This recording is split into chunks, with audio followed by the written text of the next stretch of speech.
They once said it was never going to happen. They dismissed it as fantasy, as nothing more than science fiction. Yet today, a car created by a man the world mostly overlooked didn't just silence doubters, it saved an actual life. This is Maxwell Chikumbutso's V2V equipped vehicle. And it is far more than another electric car.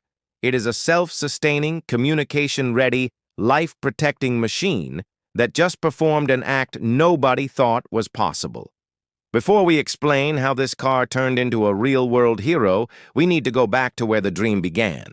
In the middle of Zimbabwe, Maxwell Chikumbutso quietly worked on ideas that some of the biggest technology corporations only imagined on paper. A car that never needs to be charged, does not run on fuel, and now even communicates with other vehicles on the road. While Western firms were chasing self-driving systems and flashy 5G dashboards, Maxwell asked a much deeper question. What if cars themselves could detect danger and react instantly, even before the driver realizes what is happening? That is where the principle of V2V, or vehicle-to-vehicle communication, came into play. The way V2V works in Maxwell's invention is different. Traditional V2V systems depend heavily on cloud servers, internet towers, and fast mobile networks.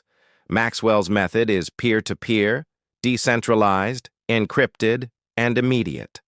When two of his cars are driving, they are not only moving along the road, they are also exchanging information.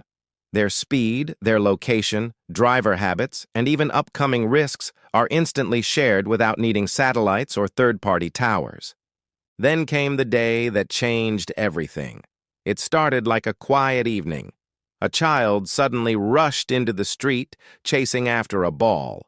A van came speeding toward the child, too fast to stop in time, but Maxwell's V2V car sensed the threat, noticed that the driver wasn't reacting, and within a fraction of a second took control. The system gently swerved, nudging the child out of harm's way while sending a collision alert directly into the van's navigation system using V2V signals. A young life was saved, silently, wirelessly, and instantly. The reaction was immediate. Experts could hardly believe it. They said this was more than impressive. It was disruptive. If the event truly happened as reported, it meant Maxwell had jumped ahead of global electric vehicle giants. The big question was repeated everywhere. Are you telling us this breakthrough came out of Zimbabwe? The meaning for the world was bigger than one car or one inventor. It was proof that true innovation doesn't require permission from the usual centers of power. It showed that Africa was rising, and that the next chapter of mobility might not come from Silicon Valley but from the dusty streets of Harare. Governments had no choice but to respond. After the video of the life-saving incident went viral, the Zimbabwean Ministry of Transport issued a statement within 24 hours. We are honored to acknowledge the achievements of Maxwell Chikumbutso and his team. Zimbabwe is now firmly on the global innovation map. We will explore ways to integrate this V2V system into our national fleet. But it was not only Zimbabwe paying attention. South Africa sent their engineers. India officially asked for a demonstration. And in a surprising twist, a delegation from Germany, including representatives from Volkswagen, arrived within a week. Why?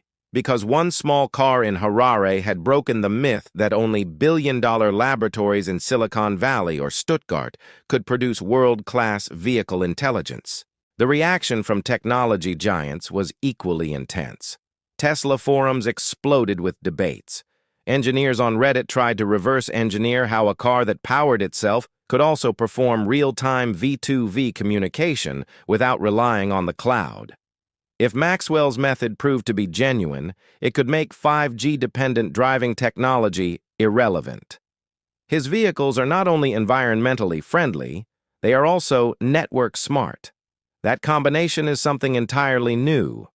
To add to the tension, inside sources revealed that two major EV brands had already circulated internal memos describing Maxwell's design as disruptive risk technology. In simple terms, they were worried. Inside Maxwell's modest lab, the future was unfolding. His facility looked more like a startup garage than a billion-dollar research center, but the results spoke for themselves. He demonstrated the AI system that allowed his vehicles to make life-saving decisions within milliseconds. He showed a proprietary communication chip, not built in China or America, but designed and tested locally. Maxwell's cars were not just machines. They were independent, intelligent agents capable of protecting lives, sharing information, and working together as a unified ecosystem. What began as a single test vehicle on the streets of Harare had grown into a movement. Universities in Kenya and Ghana started replicating elements of the design. A group of Tanzanian students published a research paper titled Decentralized Intelligence in Road Networks, inspired directly by Maxwell's ideas. In Europe, especially in Norway and the Netherlands, startups entered direct talks to license parts of his mesh protocol. The most touching part of it all was Maxwell's own program, now called Project Sentience, which trained rural youth to build low-cost, intelligent modules for vehicles using little more than open-source tools and locally available materials. Of course, great innovation always brings heavy debate. Tech giants circled like vultures. Some wanted to purchase the patents, others prepared to challenge them. The major question became clear. Should a life-saving wireless driving system belong to one company, or should it remain open to the public? Maxwell's answer was firm. We didn't make this for ownership, we made it for safety. Legal struggles may be coming, but one truth is certain. The ethical debate has begun. It challenges the very way we view transportation, progress, and who should control it. Imagine a transformed world. Traffic lights becoming unnecessary. Cars communicating directly, preventing crashes before they happen. Charging stations disappearing because energy flows through wireless microgrids. Developing nations leapfrogging the old world, not by following its steps, but by leading in their own way. Maxwell hadn't just built a car, he had rewritten the very code of mobility, and suddenly, the entire world was watching. When Maxwell spoke at the Africa Innovation Summit, his words carried weight. He did not speak as a tech billionaire, but as someone serving his people. As a child, I asked why no one built cars for Africa.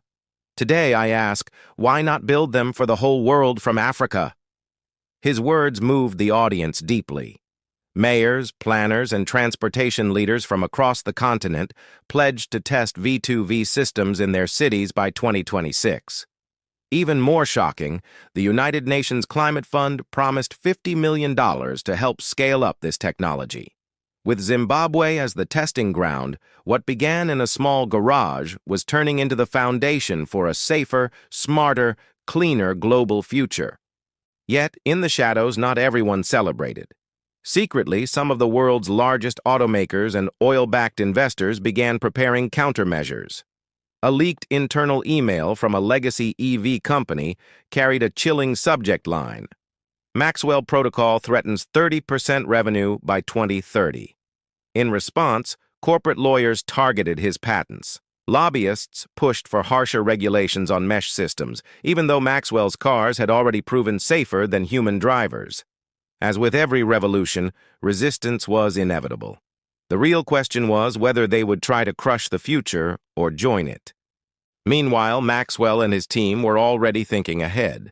Plans for self-powered ambulances that could coordinate across disaster zones were underway. V2V delivery trucks that automatically rerouted to avoid traffic were in testing. There was even talk of autonomous classrooms on wheels to bring education into remote villages. Vehicles powered by sunlight, guided by intelligence, and built with care. This was no longer just innovation in transportation. It was an evolution in infrastructure itself. The spark had been lit.